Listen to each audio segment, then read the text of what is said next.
You made the comment earlier about Deion Sanders saying he would like to meet with Todd Monken. Here is Deion himself on his objective of having that meeting and why he wants to do it. Things about grown how to get him going. That wasn't asked of me a year ago. I don't understand it. Like even a guy like Travis Hunter being drafted to Jacksonville, and I've had him for the last 3. Don't you think you would want to talk to me to let me know, to ask me what gets him going and what backs him off and what, like, you would want to know that. So I anticipate and I can't wait to have that conversation with Coach Monken. And he said he wants to have the conversation not as a father, but as a coach, basically a resource to talk to Todd Monken about what it will take to get the most out of Shedeur Sanders. But there's still a clear bias there. Yeah, it doesn't look good. He wants Shedeur to win the competition. He wants to tell Todd Monken what he needs to do. And basically, and look, again, we love Deion, and I'm never going to not speak the truth in order to avoid making anyone uncomfortable or unhappy. It looks like Deion wants to try to work his magic on Todd Monken and explain to Todd Monken why it's in everyone's best interest for Shedeur to be the quarterback. And if you do X, Y, and Z, it'll work. And if it doesn't happen, it's because you failed, not because Shedeur failed. Yeah. That's the danger. And that's why I think Deion needs to take a look in the mirror and ask himself, am I capable of separating father from coach? Is this something that I would say about any of my former players, or am I being influenced by the fact that this is my son? I couldn't fix it for him when he slid to round 5. This is my way to fix it now. I'll help him get a fair shot at being the week 1 starting quarterback. He'll win the competition with Deshaun Watson, and everything will work out.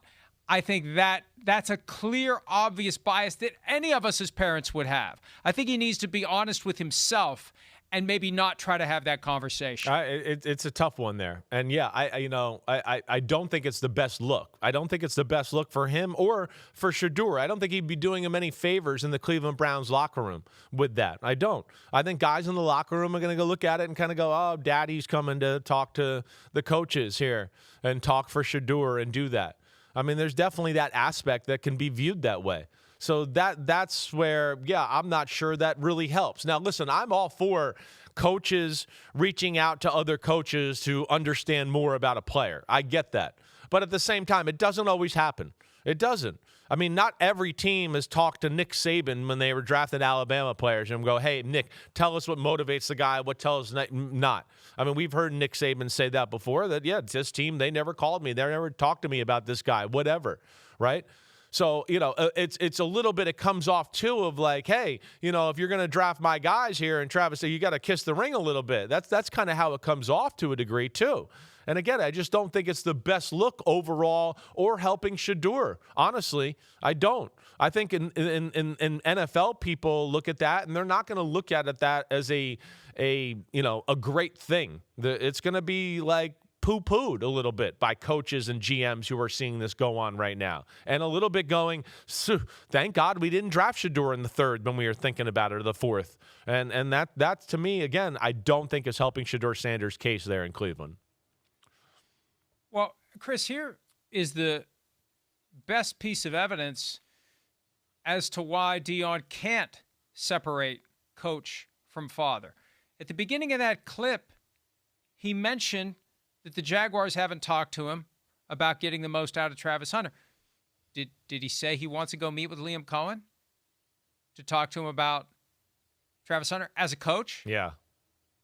If you're only doing it for the guy who's your son, and you're not doing it for the other guy who's clearly at an early career crossroads. Do we use him at receiver? Do we use him at corner? How much of a split? Do we try to do full time both ways? They're wrestling with some real issues about managing a player who missed most of last season with a knee injury. Yeah. So if Deion's going to make a trip to Cleveland to talk to Todd Monken, and he's not going to go to Jacksonville to talk to Liam Cohen, then it's clearly the father, not the coach, that wants to talk to Todd Monken. Yeah, it looks that way. It looks that way. It does. And, again, we'll see where this goes. But, yeah, there's people, and this is a thing in the NFL that, yes, they feel like, Deion coddled Shedeur in Colorado and did that. And then you can even get to the public talking of, did he really deserve to have his number retired and all that? There's, of course, been some other quarterbacks at Colorado that would go, wait, my record was better and we did special things when I was there, blah, blah, blah. So, yeah, it's a lightning rod subject. Right? It really is. And with all this, I don't think it's helping the young man, Shedeur Sanders, who has enough on his plate as it is already. There's a spotlight on him.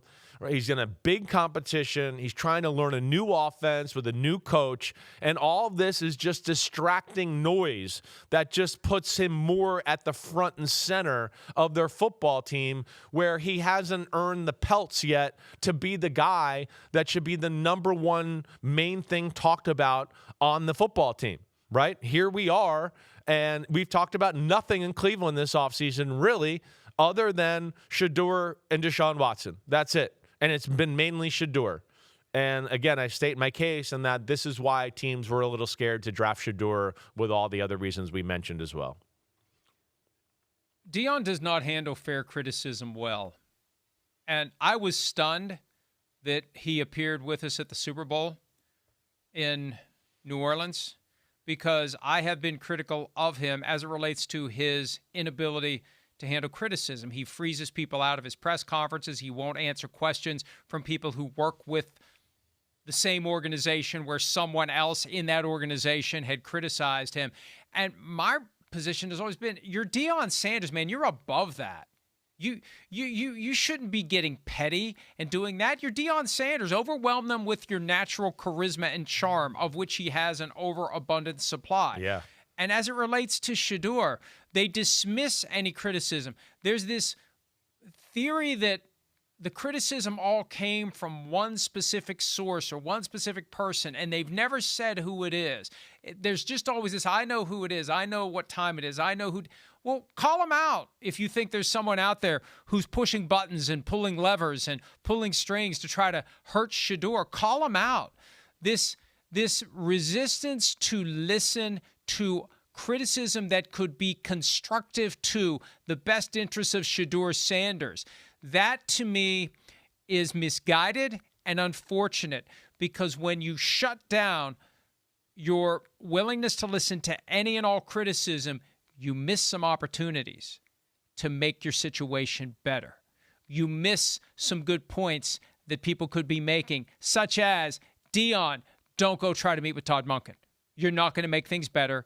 You're not going to help the situation. There's a point where all of us as parents have to back off and let the kid sink or swim on his or her own. Yeah, totally. That's right. That's the way it is. That's life in the NFL. You're out in the field. You're by yourself. You got to deal with conflicts and pressure and intensity all by yourself, certainly. And yeah, when a mom and dad and other people like that, they're not going to be there to get you through those times. You got to do it. And, Shedeur, I think, is perfectly capable of that. I do think he's a competitor. I think he's tough. The one thing I like about him is I do think he's clutch, and he ain't going to back down under the big lights for sure. So all of that is there.